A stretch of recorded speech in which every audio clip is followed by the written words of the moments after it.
Hello everyone, thank you so much for tuning in to the Minecraft Emporium. In this video, we're covering 5 major flaws that I have seen in all the prisons and things on the YouTube Minecraft scene that you should really be paying attention to. Whether you're designing prisons, whether you're trying to escape prisons, or whether you're just leisurely watching prisons on YouTube, of course, these major flaws are something to keep in mind. The first 3, in my opinion, are absolutely humongous, and the last 2 are more of quality of life tips and tricks kind of things for prison design and prison escape. I can tell you we're starting in just a little bit, but if you could watch all the way to the end and perhaps consider giving the video a like, it definitely promotes the video and the YouTube algorithm so that more people can be exposed to these massive flaws that personally I see in far too many prisons. And with that all out of the way, do consider commenting your thoughts down below, and we're starting right now.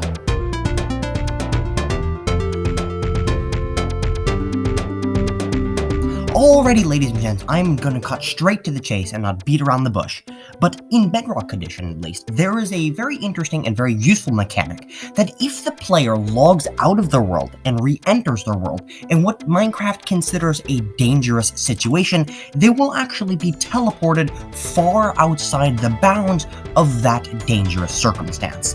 What this means is that in any of the prisons which use lava, most notably Pandora's Vault as example, if the player simply relogs while standing inside of lava, Minecraft will consider it dangerous and hazardous and will swiftly teleport the player once they relog outside of the bounds of the prison.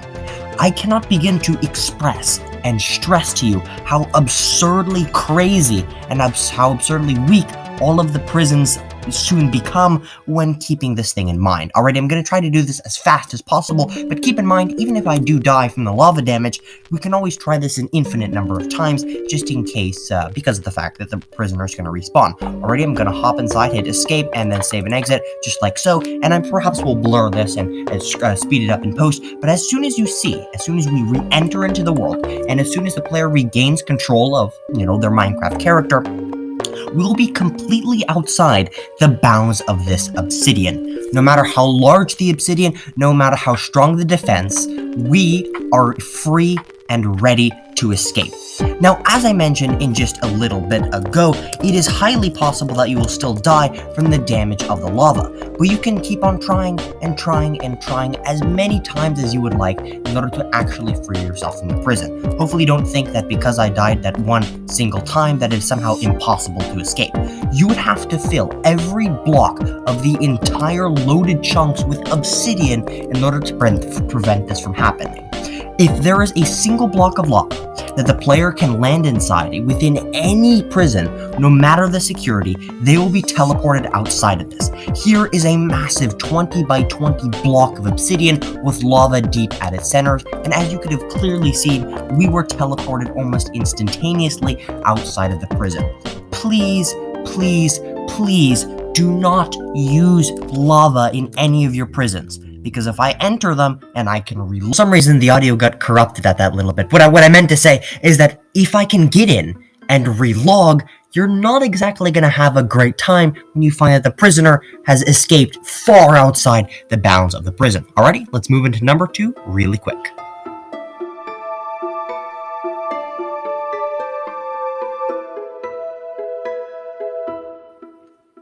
Alrighty, ladies and gents, numero dos, what I like to call the Poseidons Vault greatest weakness, because I absolutely love the concept of drowning the prisoner during lockdowns and quite generally the reduced mining speed when underwater. However, there is a very significant issue with putting the prisoner underwater. And the basic explanation for this is that as soon as the player goes into swim mode, their head is actually, in the thoughts of Minecraft, inside of the block above. And so when they respawn, or actually rather when they relog, their head is going to be inside of that block right there. And as I mentioned before, suffocation and lava and all other types of damage are considered as somewhat hazardous for the Minecraft code, and so they attempt to respawn you very similar to earlier at a very safe location. What this means is that we can enter inside of a waterlogged cell. This can be made of cobblestone generator, this can be made of obsidian, this can be literally anything.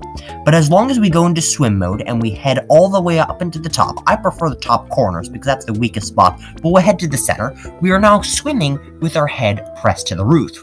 Once we save and exit our world, however, the player is now going to stand up, and what I like to do is start spamming the space button, because this makes the glitch, exploit, etc. a little bit easier by spamming spacebar, just like so, and with your head inside of the block, watch where we end up as soon as I relog back into the world. Would you look at that? We are literally on top of the obsidian. Ladies and gents, it does not matter if you make your prison walls a bajillion walls thick with obsidian. If the player can simply swim up to the top of the roof of a waterlogged cell, they can instantaneously escape. And this applies to more than the cell too. For example, I know a lot of the prisoners' chambers and guards' chambers and walkways and hallways of prisons are often flooded with water, and that's an amazing way to reduce the spawning of withers and to generally limit the motion and capacity of players and things. But if all the player has to do, all the prisoner has to do, all the visitor has to do is swim up to the top of the cell and relog, they can escape through anything. It does not need, this obsidian can be bajillions of blocks tall. And no, if you think you can be smart and somehow add air gaps or lava or anything, trust me, I've tried. There's absolutely no way to protect against waterlogged cells. And so just like my lava example from earlier, do not, whatever you do, add any type of waterlogged area inside of your prison. Now, it should be noted that 1 tall water is perfectly acceptable. The prisoner cannot swim inside of 1 block tall water, and so they're not risk of performing this glitch. That being said, however, as soon as you have 2 blocks of water, things start to become difficult. So keep 1 tall water, do not ever use 2 tall water. Alrighty, we're moving on to number 3 right now.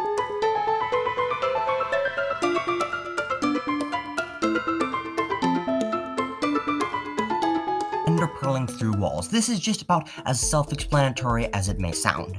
Now, under normal circumstances, it is impossible and physically impossible to pearl through a wall, but I'll link a video in the iCards where I go into much more detail with this concept. As soon as you place a block inside of the headspace of the player, Minecraft somehow ignores ender pearl collision, meaning you can ender pearl straight through solid blocks. While you could provide some pistons and things to shove a block on top of the player's head, what I like to do is carry 2 pieces of sand, and as soon as we've done so, hold sprint and then throw an ender pearl, as many ender pearls as is necessary, and you can ender pearl straight through a solid wall.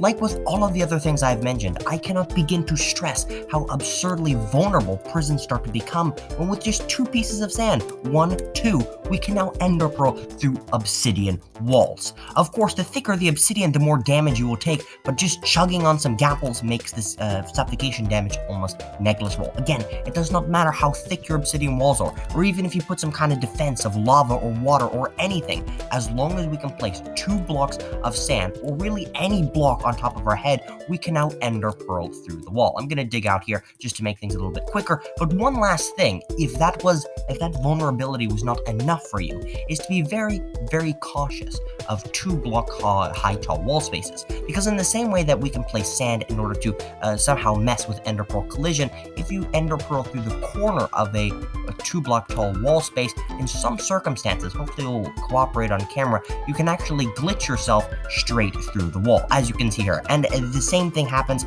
even with more blocks, the ender pearl just passes straight through. I'm now going to move on to the smaller things, tips number 4 and 5 together, but hopefully you are enjoying these different things that are absolutely crucial to understand for prison security. Alrighty, let's move on right now.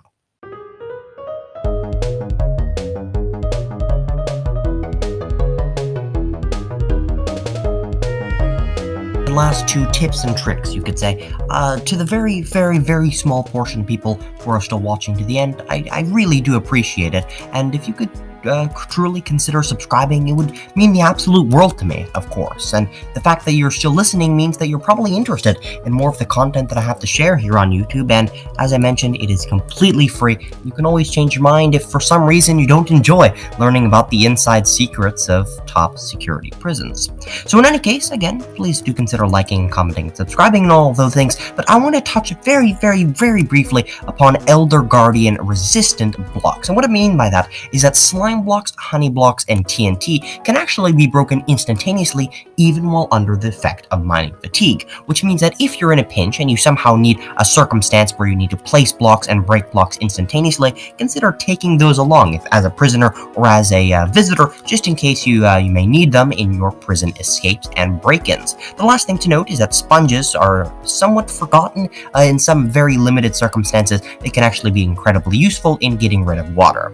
Now, the real last thing I want to talk about is end crystals. Because of the fact that the vast majority of prisons are made entirely out of obsidian or crying obsidian and things like that, that means an end crystal can basically be placed just about anywhere inside of a prison. While the vast majority of prisons are made of, netherite and explosive resistant things, there are certain circumstances where glass is used, where levers are used, where pressure plates and things are used, and it can be to your advantage and oftentimes to simply place down an end crystal and bam, blow everything up. It deals an extraordinary amount of damage, and so if you use them correctly, you can actually kill a full Prot 4 guard in just 4 end crystals, which is crazy, of course, and might be something that just might interest you.